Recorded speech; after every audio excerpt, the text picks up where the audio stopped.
बात करते हैं जो 10th क्लास का पहला चैप्टर है इलेक्ट्रिसिटी उसका। तो इलेक्ट्रिसिटी में सबसे पहले बात करते हैं कि चार्ज क्या होता है। देखो चार्ज क्या है, किसी भी बॉडी में एक इनहेरेंट प्रॉपर्टी होती है। इनहेरेंट प्रॉपर्टी का मतलब ऐसी प्रॉपर्टी जो किसी भी बॉडी में उसके जन्म से होती है, जैसे ही वो बॉडी एग्जिस्टेंस में आती है ऐसे वो प्रॉपर्टी उसके अंदर आ जाती है। तो ऐसी प्रॉपर्टी को हम क्या बोलते हैं, इनहेरेंट प्रॉपर्टी। और इस प्रॉपर्टी कारण क्या करता है, वह इलेक्ट्रिकल इफेक्ट को क्या करता है, एक्सर्ट करता है और साथ में एक्सपीरियंस करता है। क्या मतलब है, जैसे मान लो दो बॉडी है, ए है और बी है। ए भी चार्ज है और बी भी चार्ज बॉडी है। तो क्या करेगा, ए क्या करेगा, बी के ऊपर एक फोर्स एक्सर्ट करेगा और साथ में बी का फोर्स क्या करेगा, खुद वो एक्सपीरियंस भी करेगा। ए बी के ऊपर एक फोर्स एक्सर्ट करेगा और साथ में बी का फोर्स क्या करेगा, एक्सपीरियंस करेगा। तो इसका मतलब क्या है कि चार्ज किसी बॉडी में एक इनहेरेंट प्रॉपर्टी है जिसके कारण वह इलेक्ट्रिकल फोर्स को एक्सर्ट करता है और साथ में क्या करेगा, एक्सपीरियंस करेगा। तो डेफिनेशन लिख सकते हैं यहाँ पे कि charge is the inherent property in a body by which it exert and experience electrical effects. It exert and experience electrical effects. अब बात करते हैं किसी बॉडी में चार्जिंग की फिनोमिना कैसे होती है। जो कोई भी सब्सटेंस है तो किससे मिलके बना होगा, कोई भी सब्सटेंस एटम से मिलके बना होगा। ठीक है, कोई भी सब्सटेंस एटम से मिलके बना होगा। और एटम किस चीज़ से मिलके बना होता है, उसका जो सेंट्रल पार्ट होता है वह एक न्यूक्लियस होता है और उसके चारों तरफ क्या करते हैं, इलेक्ट्रॉन रिवॉल्व करते हैं। इलेक्ट्रॉन क्या करते हैं, रिवॉल्व करते हैं। और न्यूक्लियस जो होता है, जो एटम का जो न्यूक्लियस है, न्यूक्लियस जो है ये प्रोटॉन से मिलके बना होता है। प्रोटॉन से मिलके बना होता है और किस से मिलके बना होता है, इलेक्ट्रॉन से मिलके बना होता है, सॉरी न्यूट्रॉन से मिलके बना होता है। प्रोटॉन न्यूट्रॉन तो न्यूट्रल पार्टिकल है तो चार्ज का इससे कोई लेना देना नहीं होता। तो जो हम चार्जिंग की बात करेंगे तो न्यूट्रॉन का तो उसमें कोई रोल ही नहीं होता। रोल किसका होता है, प्रोटॉन का रोल होता है और किसका होता है, इलेक्ट्रॉन का रोल होता है। अगर हम मास की बात करें तो एक प्रोटॉन का जो मास होता है वह exactly 1837 times mass of electron होता है। यानी कि एक प्रोटॉन इलेक्ट्रॉन से काफ़ी हैवी होता है। तो यानी कि लगभग नियर अबाउट 2000 टाइम्स एक प्रोटॉन का मास ज़्यादा होता है। और अगर खुद ही सोच लो कि एक 1 kg की बॉडी है और एक 2000 kg की बॉडी है और आपको इनमें से कोई एक उठाना है तो आप किसको प्रेफर करोगे, 1 kg की बॉडी को प्रेफर करोगे। तो इसको उठा के आराम से क्या कर सकते हैं, इधर से उधर कर सकते हैं। ऐसे ही एटम में अगर हमें कोई चीज़ निकालना है, कोई चीज़ मूव करना है तो हम क्या मूव करेंगे, इलेक्ट्रॉन मूव करेंगे, क्योंकि इसका मास क्या है, बहुत ही कम है। यानी कि चार्जिंग की जो फिनोमिना है किसी भी बॉडी में वो किसके कारण आती है, इलेक्ट्रॉन के कारण आती है। ठीक है, तो यहाँ पे ध्यान रखना कि फिनोमिना जो होती है, phenomena of charging in a body is due to electron. Charging की फिनोमिना किसके कारण होती है, इलेक्ट्रॉन के कारण होती है। चार्जिंग की फिनोमिना किसके कारण होती है, इलेक्ट्रॉन के कारण होती है। ठीक है, चार्जिंग की फिनोमिना किसके कारण होती है, इलेक्ट्रॉन के कारण होती है। अब इलेक्ट्रॉन ही ट्रांसफ़र होने वाली ऑब्जेक्ट है तो हम क्या कर सकते हैं, किसी भी ऑब्जेक्ट में या तो इलेक्ट्रॉन डाल सकते हैं या इसमें से इलेक्ट्रॉन क्या कर सकते हैं, बाहर निकाल सकते हैं। और इस बेसिस पे हमारा जो चार्ज होता है वो दो तरह का होता है। कौन सा, तो अब बात करते हैं टाइप्स ऑफ चार्जेज की। टाइप्स ऑफ चार्जेज, तो इस डेफिनेशन के हिसाब से क्या होता है, दो तरह के चार्ज हो जाएंगे। एक पॉजिटिव चार्ज, पॉजिटिव चार्ज मतलब क्या होता है, डेफिशिएंसी ऑफ इलेक्ट्रॉन।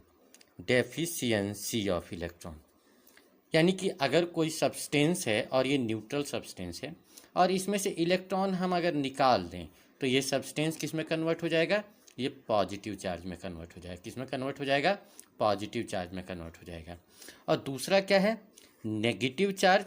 तो नेगेटिव चार्ज का मतलब क्या है, नेगेटिव चार्ज का मतलब क्या है, it is excess of electron. Excess of electron मतलब क्या है, कोई ऑब्जेक्ट है और इस बॉडी में हम क्या कर रहे हैं, इलेक्ट्रॉन डाल दे रहे हैं। तो अब जितने इलेक्ट्रॉन थे उससे इसमें क्या हो गया, अधिक इलेक्ट्रॉन हो गए, एक्सेस इलेक्ट्रॉन हो गए। तो अब क्या हुआ, इस बॉडी में कैसा चार्ज आ जाएगा, इस बॉडी में नेगेटिव चार्ज आ जाएगा। तो ध्यान रखना, चार्जिंग की जो फिनोमिना है वो केवल और केवल किसके कारण होता है, इलेक्ट्रॉन की।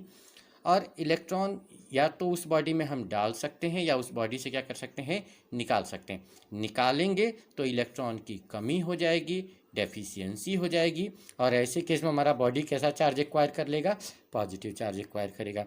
अगर हम इसमें इलेक्ट्रॉन डालते हैं तो इसमें इलेक्ट्रॉन का एक्सेस हो जाएगा, इलेक्ट्रॉन का एक्सेस हो जाएगा तो एक ऐसा चार्ज एक्वायर कर लेगा, नेगेटिव चार्ज एक्वायर कर लेगा। ठीक है, तो चार्जेस कितने टाइप के होते हैं, पॉजिटिव चार्ज और नेगेटिव चार्ज। पॉजिटिव चार्ज का मतलब क्या है, deficiency of electron. Negative charge का मतलब क्या है, excess of electron. Positive charge का मतलब डेफिशिएंसी ऑफ इलेक्ट्रॉन और नेगेटिव चार्ज का मतलब क्या है, एक्सेस ऑफ इलेक्ट्रॉन। अब बात करते हैं चार्जेज की क्या क्या प्रॉपर्टीज होती हैं, प्रॉपर्टीज ऑफ चार्जेज। चार्जेज की क्या क्या प्रॉपर्टीज हो सकती हैं। तो पहली बात, चार्ज जो होता है इसकी यूनिट क्या होती है, इसकी यूनिट होती है कूलम। क्या यूनिट होती है इसकी, कूलम। कूलम इसकी यूनिट होती है। चार्ज एक स्केलर क्वांटिटी होता है। चार्ज कैसी क्वांटिटी होता है, इसके लिए हम पढ़ चुके हैं कि क्वांटिटी दो तरह का होता है, स्केलर क्वांटिटी और वेक्टर क्वांटिटी। वेक्टर क्वांटिटी मतलब जिसमें मैग्नीट्यूड और डायरेक्शन दोनों होता है, और स्केलर क्वांटिटी जिसमें क्या होता है, केवल मैग्नीट्यूड होता है। तो चार्ज क्या है, एक स्केलर क्वांटिटी है। तीसरी, अगर सिमिलर चार्ज हैं तो सिमिलर चार्ज जो होते हैं वो एक दूसरे को रिपेल करते हैं। सिमिलर चार्ज क्या करते हैं, एक दूसरे को रिपेल करते हैं। जैसे मान लो एक पॉजिटिव चार्ज है और दूसरा पॉजिटिव चार्ज है, तो ये दोनों एक दूसरे को क्या करेंगे, रिपेल करेंगे। रिपेल करेंगे मतलब एक दूसरे को क्या करेंगे, अपने से दूर भगाएंगे।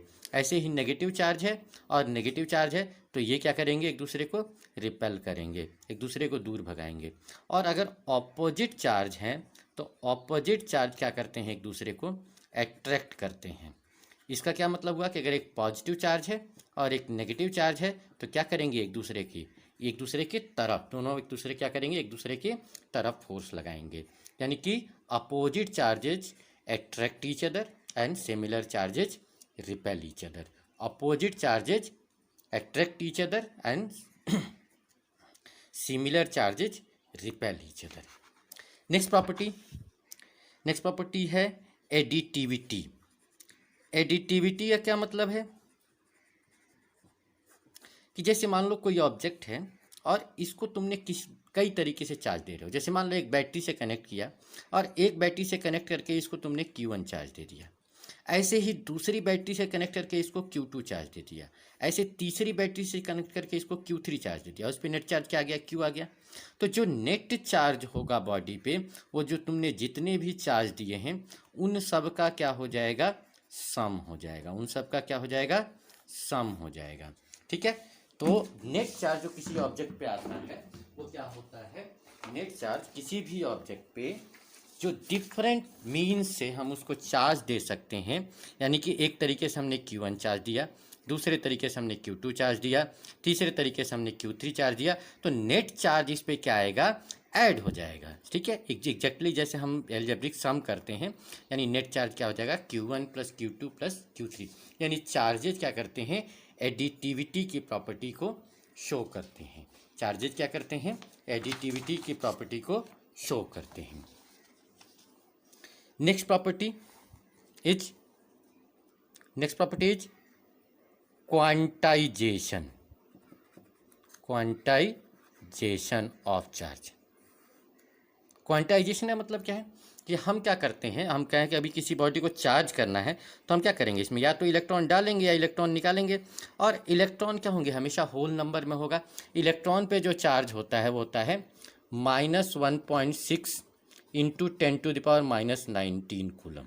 ये इलेक्ट्रॉन पे चार्ज होता है। जब हम इलेक्ट्रॉन इसमें ऐड करेंगे या इलेक्ट्रॉन निकालेंगे तो क्या होगा, ये हमेशा होल नंबर में जाएगा, इलेक्ट्रॉन को डिवाइड नहीं कर सकते हैं। तो जो चार्ज आएगा किसी भी बॉडी पे वो हमेशा इलेक्ट्रॉन के चार्ज के इंटीग्रल मल्टीपल में आएगा, मतलब 1 गुना 2 गुना 3 गुना ऐसे करके आएगा। ठीक है, इसी प्रॉपर्टी को क्या बोलते हैं, क्वांटाइजेशन जेशन ऑफ चार्ज बोलते हैं। ठीक है, किसी बॉडी पे चार्ज जो हो सकता है, charge on a body can be integral multiple of E मतलब चार्ज ऑन इलेक्ट्रॉन। इसको फंडामेंटल चार्ज भी बोलते हैं, एलिमेंट्री चार्ज भी बोलते हैं। वैल्यू क्या होती है, -1.6 इंटू 10⁻⁻19 कूलम। ठीक है, या किसी बॉडी पे जो चार्ज होगा, मान लो n इलेक्ट्रॉन ट्रांसफर हुआ तो इलेक्ट्रॉन के चार्ज के n टाइम्स आ जाएगा, यानी n इंटू ई आ जाएगा। ठीक है, तो ये फॉर्मूला हो जाएगा नेट चार्ज के लिए किसी बॉडी। जैसे तुमसे पूछ दे कि एक बॉडी है, उससे हमने क्या किया, सपोज दैट उससे हमने 4 इलेक्ट्रॉन क्या कर लिए, विदड्रॉ कर लिए, 4 इलेक्ट्रॉन विदड्रॉ कर लिए, तो उस पर नेट चार्ज कितना आएगा। तो पहले विदड्रॉ किया है, तो विदड्रॉ करने के बाद क्या हो जाएगा, उस पर डेफिशिएंसी हो जाएगी। और डेफिशिएंसी का मतलब उस पर चार्ज कैसा आ जाएगा, पॉजिटिव चार्ज आ जाएगा। डेफिशिएंसी का मतलब कैसा चार्ज आ जाएगा, उस पर पॉजिटिव चार्ज आ जाएगा। और कितना ट्रांसफ़र किया है, तो नेट चार्ज एन क्या यहाँ पे हो जाएगा, एन हो जाएगा 4। तो नेट चार्ज क्या हो जाएगा, एन इंटू ई, यानी 4 इंटू 10 की पावर 1.6 इंटू 10 की पावर -19 कूलम, इस 6.4 इंटू 10 की पावर -19। और चूंकि विदड्रॉ किया है तो डेफिशिएंसी होगा, तो डेफिशिएंसी मतलब कैसा चार्ज आ जाएगा, इस पर पॉजिटिव चार्ज आ जाएगा, यानी +6.4 इंटू 10 की पावर -19 कूलम चार्ज आ जाएगा। लास्ट प्रॉपर्टी चार्ज की, लास्ट प्रॉपर्टी है कंजर्वेशन ऑफ चार्ज। जैसे हमने कंजर्वेशन ऑफ एनर्जी पढ़ा है, वैसे चार्ज का भी कंजर्वेशन होता है, वैसे चार्ज का भी कंजर्वेशन होता है। यानी कि नेट चार्ज किसी भी बॉडी पे हमेशा क्या रहता है, कांस्टेंट रहता है। Net charge on isolated body